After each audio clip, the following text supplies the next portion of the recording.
আপনার ফিগারটাই না দেখাতে পারি তাহলে তো এটা কেমন না, এত কষ্ট করে লাভ কি।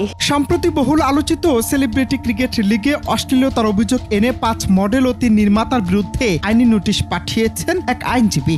আইনি নোটিশের পরপরই বিষয়টি নিয়ে দেশ জুড়ে বেশ সমালোচিত হয়। এর মধ্যে এলো ভিন্ন খবর। এবার সেই আইনজীবীর বিরুদ্ধে মামলার হুমকি দিয়েছেন অভিনেত্রী মারিয়া মিম। বিষয়টি এমন হয়ে দাঁড়িয়েছে যেন পরিস্থিতি এখন গরম তেলে পানির স্পর্শ। আমি মানহানির মামলা করব, কারণ ওখানে আমরা প্র্যাকটিসের আগে ওয়ার্ম আপ করেছি। ওখানে শুধু আমি ছিলাম, আমাদের টিম যারা ছিল 15-20 জন ছিল, ওখানে আমরা সবাই করেছি। অভিযোগের তীরে উঠেছে সেলিব্রিটি ক্রিকেট লিগের মেন্টর নির্মাতা প্রবীণ রহমান চৌধুরী, মেন্টর গিয়াসউদ্দিন সেলিম, মেন্টর তানিম রহমান অংশু এবং অভিনেত্রী মারিয়া মিম, সিনথিয়া ইয়াসমিন, কেয়া পায়েল, মারুফা আক্তার জামান, মডেল শাম্মী ইসলাম নীলা ও আলিশার বিরুদ্ধে। এবার এ বিষয়ে কথা বললেন অভিনেত্রী ও মডেল মারিয়া মিম। তার দাবি, এই অভিযোগ সম্পূর্ণ ভিত্তিহীন এবং উদ্দেশ্যপ্রণোদিত।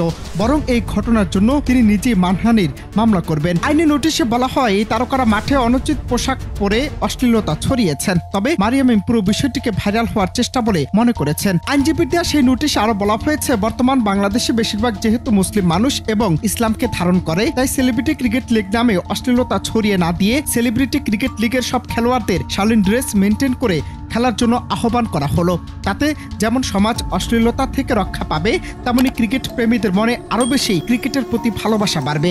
নোটিশে বলা হয়, শালীনতা বজায় না রেখে অশালীন অঙ্গভঙ্গিমা সহ সঠিক ড্রেস না পরে খেলার নামে সমাজের ছোট বড় সবার মাঝে অশ্লীলতা ছড়িয়ে দিচ্ছে, যা ক্রিকেট প্রেমীদের মনে বিরূপ প্রতিক্রিয়া ফেলছে। অনন্ত হাসান মাসুদ, বাংলা টিভি, ঢাকা।